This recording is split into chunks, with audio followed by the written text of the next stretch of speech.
Bismillahirrahmanirrahim. Assalamualaikum warahmatullahi wabarakatuh. Innal hamdalillah nahmaduhu wa nasta'inuhu wa nastaghfiruh wa na'udzu billahi min shururi anfusina wa sayyiati a'malina may yahdihillahu fala mudhillalah wa may yudlil fala hadiyalah. Asyhadu an la ilaha illallah wa asyhadu anna Muhammadan abduhu wa rasuluh, amma ba'd. Anak-anakku yang saya banggakan, kita bersyukur kepada Allah Ta'ala. Kita sekarang berjumpa di kelas 4 dan kita akan belajar tentang mata pelajaran fikih akhlak.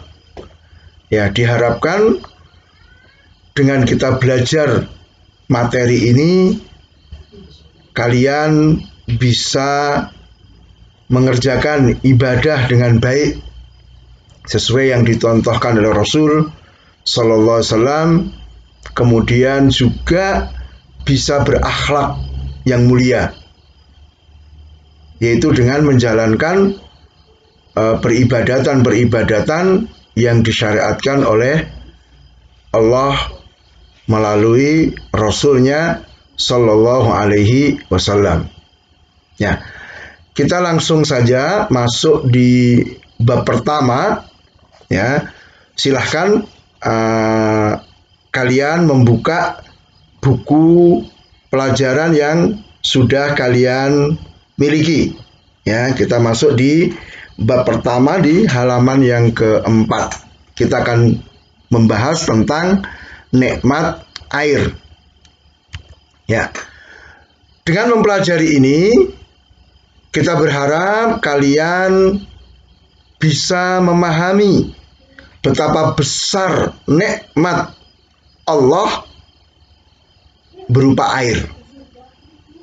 Kemudian dari sisi akhlak, kalian diharapkan bisa memanfaatkan air dengan benar, dengan baik, sesuai dengan ketentuan-ketentuan syariat. Nah, ya, kita bisa melihat di situ manfaat air yang sangat banyak sekali. Dan sebelum kita membahas tentang masalah manfaat air, tentu kita harus meyakini bahwa air itu merupakan nikmat Allah. Allah satu-satunya yang memberikan air kepada kita. Sehingga di beberapa ayat Allah Ta'ala ya mempertanyakan kepada kita. Misalnya di ayat berkenaan dengan masalah hujan. Allah tanyakan, apakah kalian yang menurunkan air hujan atau kami yang menurunkannya? Juga di surat Al-Mulk Allah Ta'ala kabarkan, seandainya Allah menghilangkan air, maka siapa yang bisa mendatangkan air untuk kalian? Nah, maka kita harus betul-betul meyakini Allah satu-satunya yang memberikan air kepada kita. Nah, Allah di dalam memberikan air itu untuk kemanfaatan kita bersama. Ya, ada sekian manfaat yang disebutkan di dalam Al-Quran maupun dalam hadis Rasul Sallallahu Alaihi Wasallam. Ya, di antaranya bahwa air hujan itu menumbuhkan buah-buahan. Ya, nanti bisa kalian lihat dalilnya di Al-Baqarah ayat ke-22. Ya, jangan lupa ya nanti dibaca dalilnya. Karena memang ini pertemuan singkat ya. Kita nggak bisa semuanya, maka silahkan nanti dibuka bukunya, dibaca dalilnya. Kemudian yang kedua, air itu Allah jadikan sebagai alat untuk mensucikan diri. Ya, bisa dilihat di surat Al-Anfal ayat ke-11. Ya, mensucikan diri bisa untuk berwudu, untuk mandi, ya, dan sebagainya. Kemudian air itu juga sebagai air minum. dan menyuburkan tanaman ya, sebagaimana kita setiap hari mesti butuh air untuk minum. Ya, dilihat di Al-Anfal ayat ke-10. Kemudian juga air merupakan sumber kehidupan. Ya. Jadi Allah Ta'ala di Al-Anbiya ayat ke-30 itu menyebutkan bahwa Allah menjadikan dari air semua yang hidup, manusia, binatang, dan yang lainnya.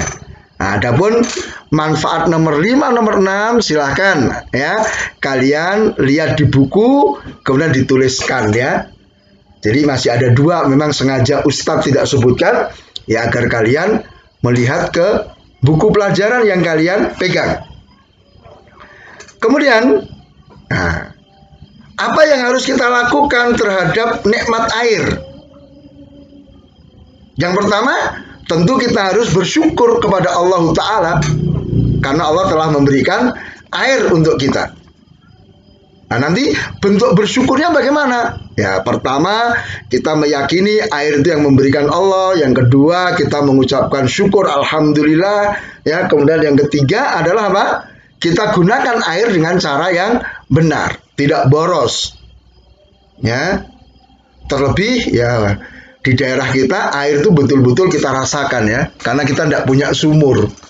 Ya, kita hanya mengandalkan air dari sumber mata air. Nah, kemudian kewajiban yang kedua, kita mengingat kebaikan Allah. Coba kita pikirkan anak-anakku, seandainya Allah tidak memberikan air kepada kita. Ya, atau mungkin dalam beberapa kondisi kita pernah merasakan kekurangan air ya, mungkin karena pipanya terputus, ya airnya macet, ya. Maka dengan adanya air, Masya Allah kita ingat dengan kebaikan Allah Tabaraka wa Ta'ala. Adapun kewajiban yang ketiga dan keempat, silakan nanti kalian buka di buku pelajaran. Ya, silakan dibaca, kemudian dituliskan di situ.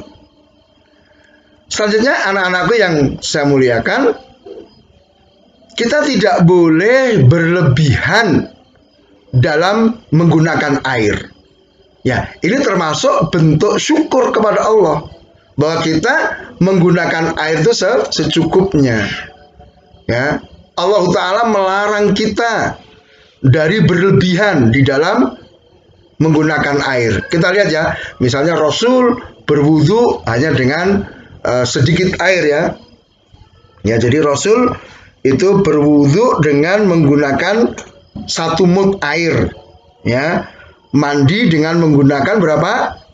1 sok. Silakan nanti dilihat 1 mud itu berapa. Ya, di buku itu ada. 1 sok itu berapa? Hemat sekali. Coba bandingkan dengan kita, kadang-kadang ketika air mengalir, kita buka keran, waduh, mengalir air banyak sekali, terbuang-buang. Maka ini tentunya tidak dibenarkan. Ya. Kemudian di sini kita akan sampaikan contoh akhlak perbuatan menghemat air. Yang pertama adalah apa? Menutup kembali keran setelah digunakan. Ya, jadi jangan sampai misalnya nanti anak-anakku ketika kita wudhu membuka keran, wah, kemudian setelah selesai wudhu kerannya dibiarkan terbuka. Ini nggak bener ini ya. Atau kita misalnya mandi, ya keluar dari kamar mandi kerannya masih terbuka sehingga nanti akhirnya airnya meluber, ini nggak benar. Ya, kemudian nanti silahkan ya kalian menyebutkan contoh-contoh lain dari sikap perbuatan menghemat air ya. Di situ Ustadz kasih ada 3 yang harus kalian sebutkan. Ya. Kemudian di akhir pertemuan ini Ustadz mengajak kepada kalian untuk berpikir. Ya, nanti kalian tulis ya di buku kalian. Ya. Kita berpikir bagaimana jika kita mengalami kekurangan air. Artinya apa yang kita alami? Apa yang terjadi pada kita kalau kita kurang air? Yang kedua, yuk kita pikirkan apa yang kamu lakukan untuk menjaga sumber air yang ada di daerahmu. Ya. Jadi ini anak-anakku yang saya muliakan, ya, pelajaran pertama tentang masalah nikmat air. Ya, mudah-mudahan bisa kalian pahami dengan baik, dan jangan lupa terus berdoa kepada Allah, meminta agar diberi ilmu yang bermanfaat. Kemudian jangan lupa tugas-tugas dikerjakan. Demikian, semoga bermanfaat.